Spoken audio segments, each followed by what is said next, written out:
안녕하세요. 상수인의 시다방의 정상호입니다. 어제 굉장한 소식이 있었어요. 언리얼 엔진으로 정말 유명한 그 에픽 게임즈가 메가스캔으로 유명한 퀵셀을 인수했다라고 했는데요. 앞으로 그 메가스캔이 가지고 있는 그 엄청난 고퀄리의 데이터를 언리얼 엔진에서는 무료로 사용할 수 있을 것 같아요. 뿐만 아니라 그 기존처럼 메가스캔 데이터를 다른 툴에서도 얼마든지 사용할 수가 있습니다. 물론 비용을 어느 정도 내야 하겠지만 기존에 비해서는 저렴해지는 것 같아요. 그렇게 해서 조금 더 유심히 살펴보시면 될 것 같고요. 사실 퀵셀하면 메가스캔 이전에 포토샵 버전의 퀵셀이 있었습니다. 아는 분들은 알고 계실 텐데 엔도, 디도, 3도라고 해서 텔이라는 개발자 한 명이 그 개발을 시작을 했었고요. 그러니까 포토샵 내에서 재질을 조금 더 쉽고 빠르게 제작할 수 있는 솔루션을 제공해 줬던 툴입니다. 근데 왜 포토샵을 벗어나게 됐냐면 아무래도 플러그인 방식이다 보니까 어도브의 포토샵에 개발이 들어가려면 어도브와의 그 협업이 필요한데 그게 조금 쉽지 않았던 것 같습니다. 그래서 어느 순간이 됐을 때 더 이상 픽셀 개발이 이루어지지 않은 상태에서 드랍이 됐습니다. 유저들한테 그 바로 드랍 시켰을 때 공개는 하지 않았었고요. 시간이 지난 다음에 너무 개발이 쉽지가 않고 했기 때문에 스탠드 언론 버전으로 가기 위해서 그 개발을 중단했다라고 이렇게 발표를 한 적이 있었습니다. 그 다음에 이제 그 연속성상으로 개발이 되고 있는 게 지금 픽셀 믹서입니다. 메가스캔이 메인으로 지금 개발이 되고 있는 상태고요. 그 중간에 메가스캔 데이터를 다른 툴과 연동을 쉽게 해주고 그리고 어셋 관리를 조금 더 쉽게 해주고 또 그리고 브릿지를 통하시면요 내가 원하는 어셋을 되게 쉽게 찾을 수 있습니다.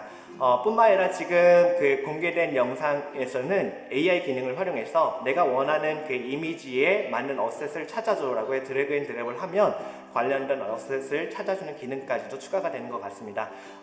굉장히 획기적이죠.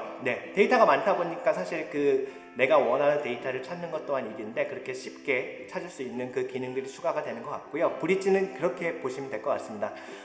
그리고 믹서는 기존에 알고 계시는 것처럼 여러 가지 재질들을 쉽게 믹스를 하는 기능인데 기존에는 3D 데이터가 들어오고 거기 페인팅을 할 수 있는 기능이 없었습니다. 스마트 메테리얼을 하는 기능이 없었는데 이번 발표 영상에서 내년 픽셀 2022부터 지원할 계획이라는 그 기능을 살짝 공개를 했었습니다. 지금 제 뒤쪽에 보면 영상이 지금 플레이가 되고 있을 텐데요. 그 영상입니다. 거기에 지금 추가가 되고 있어요. 페인팅하는 기능 등 그런 것들이 추가가 되고 있는데 획기적으로 좋아질 예정이라고 보시면 될 것 같아요. 그동안 개발이 포토샵에서 해왔던 걸 드랍을 시키고 다시 개발을 했었어야 되기 때문에 굉장히 지금 비용도 많이 필요했고 시간도 많이 필요했는데 지금 언리얼 엔진과 함께 하게 되면서 그런 요소들이 많이 이제 해소가 된 것 같아요. 그래서 내년부터 정말 획기적으로 툴들이 좋아질 것 같고요. 그리고 더 좋은 소식은 메가스캔 데이터는 기존처럼 언리얼 외에서 사용하려면 비용을 내야 되지만 픽셀 브릿지와 픽셀 믹서 같은 경우엔 무료화됩니다. 무료가 됐어요. 이 말은 지금 픽셀 믹서는 사실 조금 더 쉽게 보면요 सब스턴스와 거의 동일한 라인이라고 보시면 될 것 같아요. 앞으로 좀 सब스턴스 쪽의 행보가 면해지지 않을까 싶어요. 어도브에 인수가 됐었죠. 지금까지는 거의 업계의 쉽게 재질을 제작할 수 있는 툴을 하게 되면 सब스턴스 페인트였는데 지금 앞으로 이제 퀵셀이 이렇게 넘어오게 되면서 앞으로 어떻게 시장이 바뀌게 될지 모르겠어요. 언리얼과 유니티 뿐만 아니라 지금 이제 사실 퀵셀과 सब스턴스라는 큰 대결 구도도 이루어지게 될 것 같은데요. 중요한 건 सब스턴스 페인터가 당장은 기능도 풍부하고 좋을 거예요. 하지만 이제 퀵셀이 무료화가 되고 퀵셀 믹서가 무료화되고 앞으로 기능이 추가가 된다면 충분히 무료로 사용하는데 기능도 좋아. 그러면 사용하지 않을 이유가 없을 것 같아요. 앞으로 이제 유저층들이 내년부터 어떻게 이동이 시작이 될지 모르겠지만 좀 더 두고 봐야 될 것 같아요. 아직까지 발표된 영상만 가지고는 내년에 어떻게 더 획기적으로 좋아질지 알 수가 없는 일이기 때문에 좀 기다려 봐야 될 것 같고요. 사실 테리 같은 경우도 1인 개발자로 시작을 했던 걸로 알고 있습니다. 그리고 포토샵의 픽셀 버전 개발을 좀 중단한 상태에서 메가스캔을 처음 시작할 때 제가 기억하는 건 SNS에 큰 도움으로 되어 있는 스캔을 뜰 수 있는 큰 장비를 개발을 해서 만들어서 그걸 들고 가면서 바위든 나무든 그런 것들을 찍기 위해서 준비했던 사진을 봤던 기억이 납니다.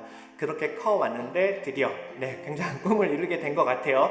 30대일 거예요. 굉장히 젊은 친구고요. 젊은 친구가 이 정도까지 와서 큰 기업과 함께 합병을 통해서 좀 더 큰 변화를 만들어 간다는 것 자체가 정말 대단한 것 같습니다. 그래서 저는 개인적으로 그 퀵셀의 테리를 응원을 하고요. 서브스턴스도 좋은 툴이긴 하지만 앞으로 그 퀵셀의 믹서 또는 브릿지 그리고 메가스캔 쪽에 관심을 좀 더 갖고 지켜보려고 합니다.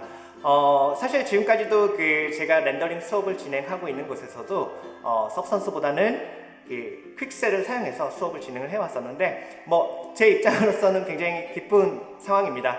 그리고 이제 물론 저도 퀵셀을 구매를 해서 사용을 했었고 가격도 굉장히 저렴을 했습니다. 왜냐면 그 인디든 모든 개인 유저들, 프리랜서들 비용 없는 걸 알기 때문에 거기에 맞춰서 합당하게 해서 저렴한 비용으로 사용할 수 있게끔 그동안 소프트웨어를 개발해 왔기 때문에 그런 것들이 굉장히 좋은 시너지를 얻어서 지금의 결과를 얻게 된 것 같습니다. 아무튼 그 퀵셀 믹서 브릿지 2020이 나와서 무료화되고 하면 조금 더 자세하게 다뤄보도록 하고요. 우선은 서브스턴스 페인터 분들도 이제 조금씩 그 퀵셀 쪽에 관심을 갖고 한번 툴들에 대해서 그 디벨롭 되고 있는 상황들을 좀 지켜보시는 것도 좋을 것 같습니다. 제일 중요한 건 무료화라는 겁니다. forever라고 써놨어요. 영구적으로 무료화라는 겁니다. 그래서 여기까지 제가 오늘 말씀드리려고 하는 건 여기까지고요. 다음에 또 더 좋은 소식을 가지고 돌아오도록 하겠습니다. 감사합니다.